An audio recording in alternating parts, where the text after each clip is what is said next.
Okay, ladies and gentlemen, I am trying something new to help you out even more. I am trying to do some sample exercises so that you may use this as a resource to help yourself when one of us math teachers are not in the resource center or just you're at home wondering what to do. So, problem 6. Again, these are problems that correlate to other problems in the practice set. However, they are not problems in the practice set. So what I'm going to do is I'm going to do these for you so that it may give you some idea as to how to do the problems that I assigned you in the practice set. So number 6, we are supposed to find f plus g of x, f minus g of x, f times g of x, and f divided by g of x, given f of x equals this, g of x equals that. So what we're going to do is label these thusly and echo, even though there is no echo in the practice set question. It does ask the question, so we will go over it. Now, let's consider f plus g of x. Well, remember, this equals f of x plus g of x. This is in our definition of sum of functions. You can tell what time it is that I'm doing this, how quaint. This equals 2x minus 5. Again, this is that, plus 1 minus x, which equals, well, these two combine to be x, and these two combine to be minus 4. And this equals f plus g of x. Okay, so here is your answer to letter A. Let me make that smaller so that I can fit the rest of it on the board. Group. And I am going to group that thusly. And I am going to erase these lines. And now, we are going, oh snap, I didn't want to do that. I wanted to do this. Now, we're going to go to letter B, f minus g of x. Remember, that is f of x minus g of x, which is going to equal 2x minus 5 minus the quantity 1 minus x. Now, you may have wondered why I chose to put parentheses around this guy up here. And hopefully you see why I chose to do that now that I am subtracting. Okay? The subtraction sign is key in this particular one because, as you probably all know, we want to distribute the negative sign throughout that parenthesis. Remember, I'm not just subtracting 1. I am subtracting the whole term, or the whole g of x, not just part of it. So I'm going to do this in blue. I'm going to make this a positive. If I make that a positive, I got to make that a negative, and I got to change the sign of that as well. So now I got 2x minus 5 plus a negative 1 plus a positive x. So this becomes 3x minus 6. And that equals f minus g of x. And that is our answer there. I'm going to shrink this guy too. After I group it, after I shrink it, and there we go. Now, here's where, interesting. Alright, now here's where things get a little bit more interesting. Now, I got f times g of x. Well, remember this is f of x times g of x, which equals 2x minus 5 times 1 minus x. And you should all know how to do this. We've spent years doing this. This is 2x I'm boiling right now, right? So first times first, 2x times outer, or plus outer times outer, 2x times negative x is minus 2x squared, plus inner times inner, which is negative 5, and last times last, negative 5 times negative x is plus 5x. And then I combine like terms. So now I get, let's see, 5 plus 2 is 7x, so it's negative 2x squared plus 7x minus 5, and this equals fg of x. And that is my answer right there. I'm going to put a box around it, even though I didn't really give myself a lot of room to do so. I'm just trying to leave that alone because I didn't give myself enough room to write a box, and boxes are, my lines are really fat on this thing. So that is letter C. Put that right there. Now letter D, f over g of x. Now I get, remember this is f of x over g of x, which equals 2x minus 5 divided by 1 minus x. And you are done. There is nothing more than you can do there. That is your answer right there. Now, I ask you, what is the domain of that function?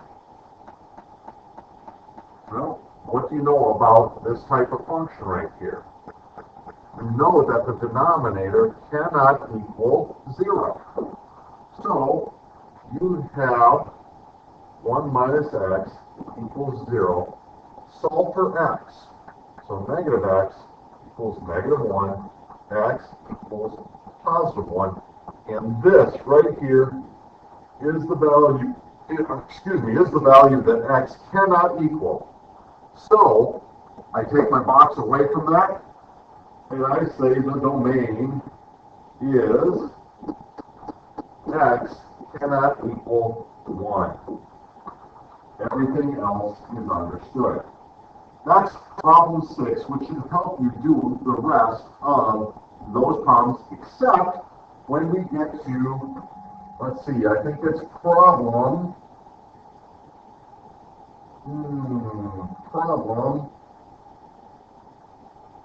13 is when things change up.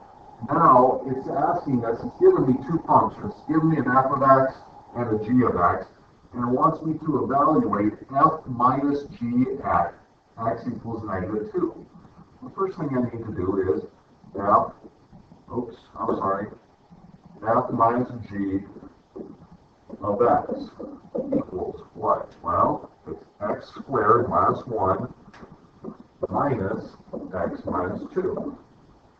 Remember, do it again in blue, distribute the negative, and I get x squared minus x minus 1 plus 2 is plus 1. Okay?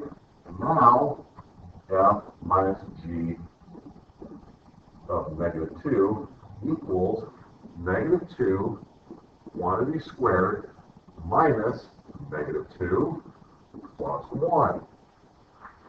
Negative 2 squared is positive 4, boom, boom, plus 2 plus 1 equals 7. And 7 is your answer. That's 14. That is basically evaluating the difference of two functions at a given variable value.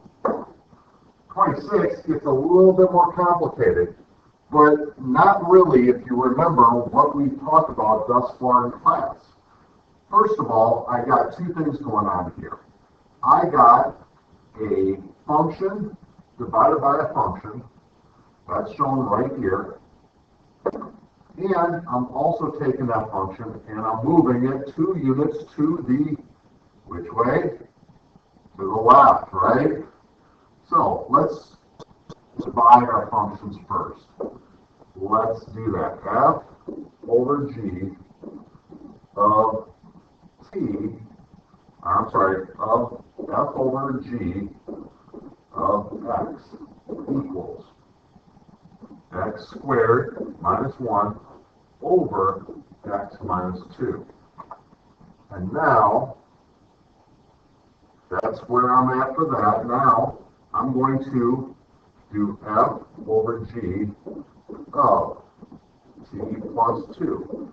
And everywhere I see an x, I'm going to do this right here, and right here, I put this guy in instead. So now, let's go back and do that. That equals, so now I'm taking t plus 2, squaring it, subtracting 1, and I'm taking all that and dividing it by t minus 2, t plus 2, that's where this x comes in, and minus 1. And now I simplify. The top, well, I multiply out that polynomial. Do not call this that. I will be very upset if you do that. Why? Because we know that this equals t squared plus 4t plus 4. And then don't forget your minus 1. All over t plus 2 minus 1. Now I simplify further. T plus 4t plus 4 minus 1, well, that's t squared plus 4t plus 3. I combine like terms, right? And then t plus 2 minus 1, that is t plus 1. Now I ask you, can I simplify this further? I say I can. 3 and 1, t plus t plus. I just factored the top, t plus 1 on the bottom, and I can cross out like terms, and then I get t plus 3. Now, I ask you, is this, I'm going to do that in red. Is this the same as this? And I say yes or no. Yes or no. Basically, this guy does not have encoded into it the fact that the domain at t equals negative 1 is, I cannot have t equals negative 1 in my domain. This loses that. Why? Well, because I can't see this guy. If t equals negative 1, what does that make my denominator? It makes my denominator 0. It makes my denominator 0, so I can't have t equals negative 1. So, I will implore you, if you choose to simplify this guy into this guy, I implore you to write this.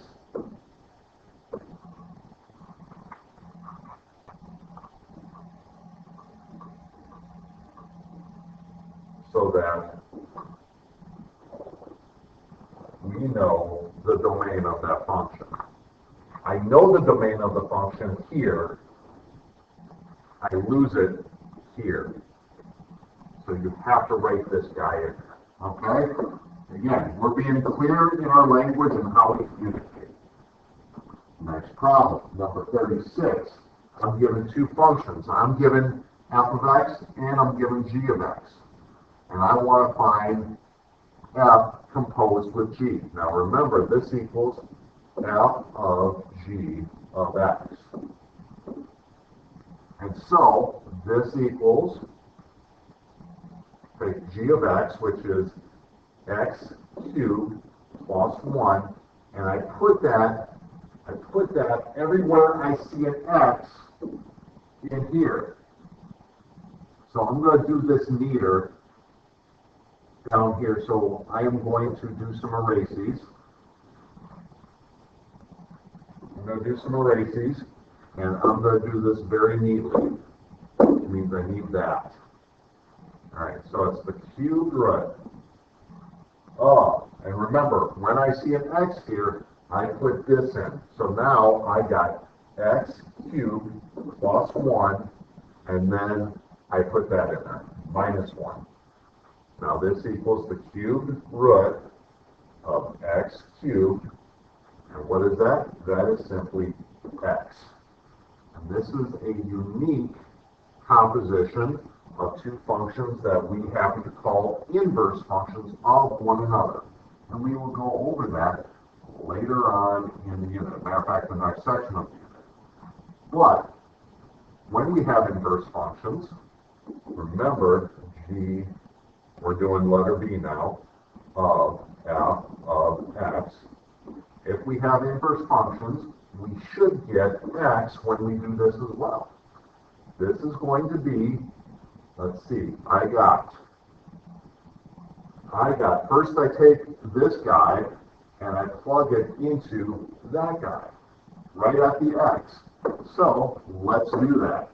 So I'm going to take the cubed root of x minus 1, and I'm going to cube it, and then I'm going to add 1 to it. Well, when I take the cube of a cubed root, what happens? Simply, I get this. That cube root sign cancels out with the cube, and then I can't forget that. Aha! Now, that makes letter C real easy to find. 0.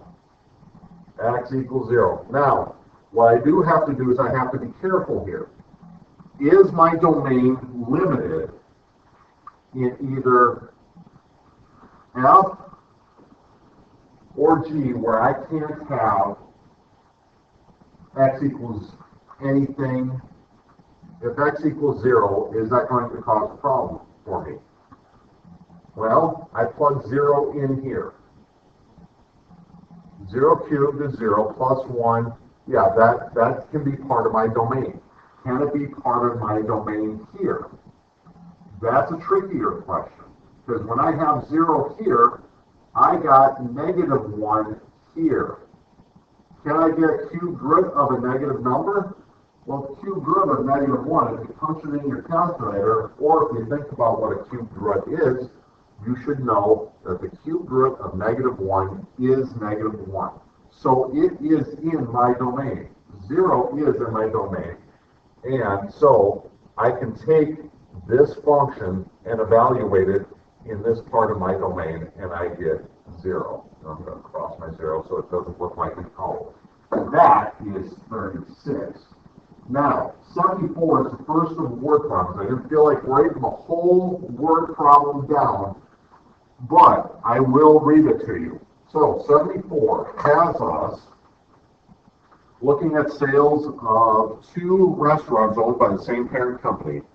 The first restaurant is modeled by R sub 1 of T, and the second restaurant sales are modeled by R sub 2 of T. And my T value is the year with T equals 0 equating to the year 2000. And I'm looking at the sales for years 0, 1, 2, 3, 4, 5, and 6. Now, letter A says find R sub 3. So we're looking at the function R sub 3, and they define R sub 3 as the total sales for the 2 restaurants.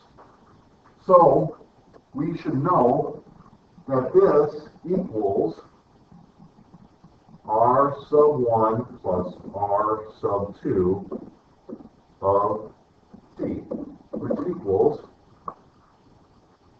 Again, we're going to go up here.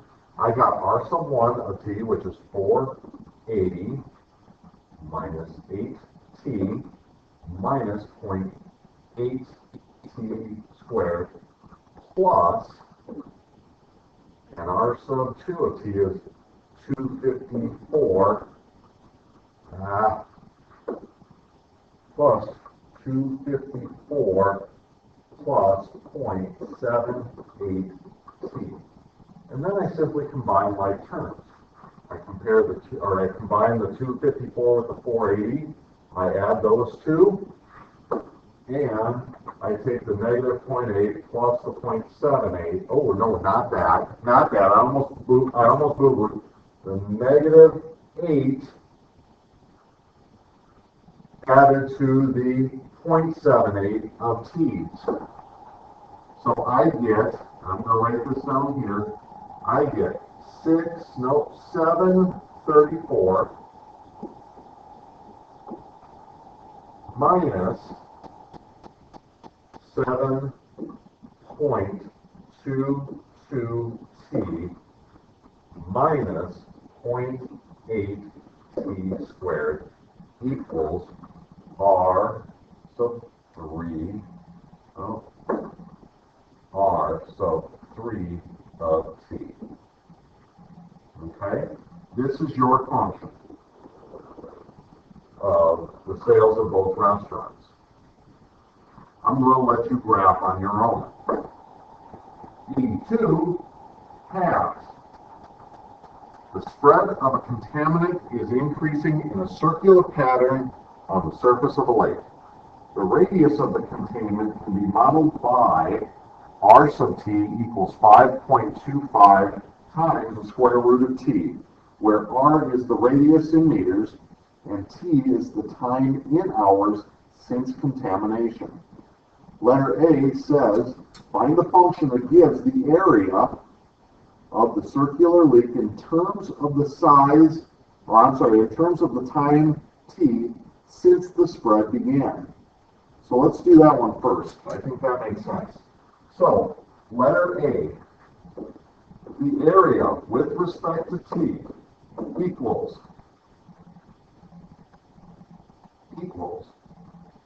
Now, remember, the radius of the contaminant can be modeled by r sub t. Now, before I do a sub t, I'm going to do area with respect to radius. And remember, area of a circle is pi r squared. Okay? And I am given the radius with respect to time, so I can say area with respect to t is a sub r sub t, which equals, now I put r sub t into my equation right here. So this is pi times 5.25 times the square root of t squared. And that's going to equal, now I got to pop open my calculator. So let me do that. I want 5.25 squared. So I get 27.5625. 27.5625 pi times t. And this is my area of the contamination with respect to time. And then it says find the contamination after, or the size of the contamination after 36 hours. So now I do A of 36, which equals 27.5625 times pi times 36, which equals what? I'm going to say times pi times 36 equals. And this is 3,117 0.2524, and that is, and the units here is meters squared. And that is, did I get the right answer? Yes, I did. And then letter C, it says, find the size of the contaminated, find when the size of the contaminated area is 6,250 square meters. So now it's asking us to find T when A sub T equals how many meters? 6,250 meters squared equals 27.5625 pi times T. So now I got to divide both of these by 27.5625 pi and divide it by 27.5625 pi, and that's going to give me T equals, and now we get to do this again. So now it's clear, 6250 divided by pi equals, divided by 27.5625 equals. And it's saying T is 72.2 hours. And that is my answer for letter C of number